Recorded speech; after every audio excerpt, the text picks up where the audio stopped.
नमस्कार साथियों, स्वागत आप सबों का। बीपीएससी टीआरई को लेकर के, पुलिस भर्ती को लेकर के और सीटेट के रिजल्ट के बाद कट ऑफ पर किस प्रकार की ऊहापोह की स्थिति है, इन 3 मुद्दों पर हम लोग इस वीडियो में बात करेंगे। आपको पता है कि महागठबंधन की सरकार में लगातार उठापटक की स्थिति के बीच एक बार पुनः गवर्नमेंट ऑफिशियल्स की ओर से सब कुछ ठीक होने की बातें सामने निकल कर आई।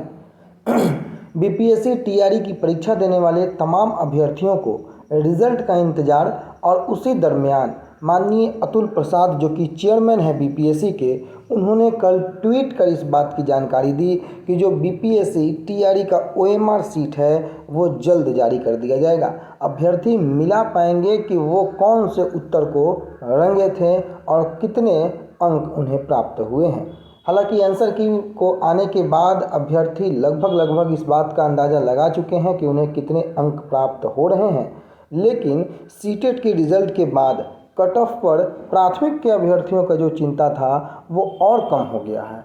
मैंने लिखा है कि कट ऑफ पर चिंता ना करें। आपको पता है कि प्राइमरी में पेपर का जो लेवल था वो काफ़ी टफ था। उसको लेकर के ऑलरेडी माननीय बीपीएससी के चेयरमैन ने बयान दे रखा है कि 75% सीटें नहीं भरने की स्थिति में कट ऑफ को, यानी कि जो 40% की जो बाध्यता थी उसे और कम किया जाएगा। और वैसे स्थिति में जहां अपीयरिंग के कैंडिडेटों की संख्या भी अधिक थी और बीएड और डीएलएड के मसले ने तो आधे भीड़ को छांट दिया है। जब तक सुप्रीम कोर्ट का ये वर्डिक्ट नहीं आया था कि बीएड को 1 से 5 से बाहर किया जाए, परिस्थितियां अलग थीं, लेकिन माननीय उच्चतम न्यायालय के उस जजमेंट के बाद से परिस्थितियां बदल गई हैं। कट ऑफ को लेकर के डीएलएड वाले काफ़ी खुश नज़र आते हैं। हालांकि बीएड वाले को लेकर के अब तक बिहार गवर्नमेंट ने कोई स्पष्ट दिशा निर्देश नहीं दिया है, लेकिन उनको रिजल्ट को रोक देने की बातें जरूर सामने आई है। हालांकि बीएड के अभ्यर्थी माननीय सुप्रीम कोर्ट भी गए हैं अपनी याचिका को लेकर के, जिसको हमने पिछली वीडियो में कवर किया था। लेकिन सीटेट को लेकर के मैं चर्चाएं इसलिए कर रहा हूं, कल भी मैंने इस पर ध्यान केंद्रित करने का प्रयास किया था कि जहां पेपर 1 की अगर बात कर ले, क्योंकि पेपर 2 की तो परीक्षा हुई नहीं थी, पेपर 1 में जो रजिस्टर्ड कैंडिडेट थे वो 15 लाख के आसपास थे, लेकिन जो अपीयर कैंडिडेट थे वो 12,13,704, लेकिन जो क्वालिफाई हैं वो मात्र 2,98,758। और ये पूरे देश की बातें हैं। और इस आधार पर यह कहा जा सकता है कि इस बार सीटेट में रिजल्ट अपेक्षाकृत पिछले बार की तुलना में कम हुआ है। अब ये कम क्यों हुआ है? क्या ऑनलाइन ऑफलाइन का मसला हुआ? क्या धांधली पिछली बार हुई, ये नहीं हुई? तमाम मुद्दे जो है सामने आ रहे हैं, लेकिन अंतोगत्वा रिजल्ट कम हुआ है। और डीएलएड और बीएड के मसले ने तो कट ऑफ को लेकर के प्राइमरी के अभ्यर्थियों को चिंता बिल्कुल नहीं करनी चाहिए।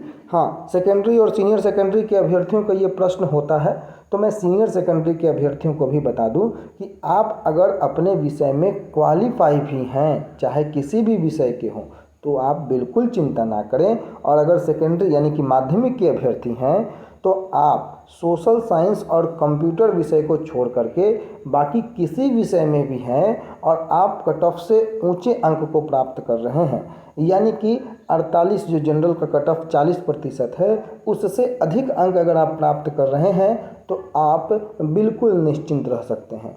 2 विषय के अभ्यर्थियों को सोचने की आवश्यकता है, थोड़ा परेशान हो सकते हैं, लेकिन बाकी अन्य विषय के अभ्यर्थी बिल्कुल भी परेशान ना हो।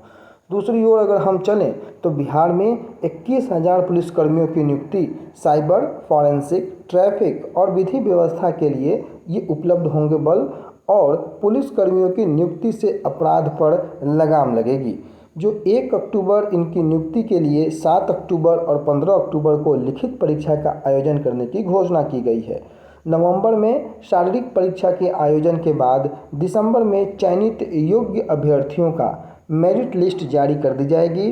राज्य के अपर पुलिस महानिदेशक मुख्यालय जितेंद्र सिंह गंगवार के अनुसार जो 9 चयनित पुलिस बलों में साइबर, फॉरेंसिक, ट्रैफिक एवं विधि व्यवस्था के लिए कर्मी उपलब्ध कराए जाएंगे।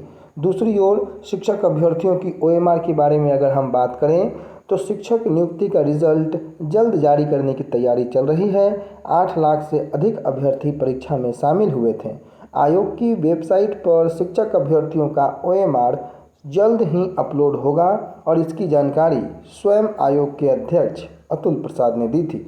इसके साथ ही साथ 67वीं मुख्य परीक्षा अवमूल्यांकित OMR शीट की उत्तर पुस्तिका और 32वीं न्यायिक सेवा की जो उत्तर पुस्तिका है बुधवार से आयोग की वेबसाइट पर उपलब्ध करा दिया जाएगा। इसकी भी जानकारी स्वयं अतुल प्रसाद ने ही दी।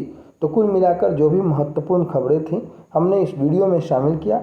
आने वाले समय में जो भी तमाम शिक्षा जगत से या फिर बिहार में पुलिस बहाली हो या अन्य बहाली हो उनसे जुड़ी हुई खबरें हो आप तक पहुंचाने का प्रयास करेंगे। तब तक के लिए बने रहें हमारे चैनल के साथ। आपका दिन शुभ हो।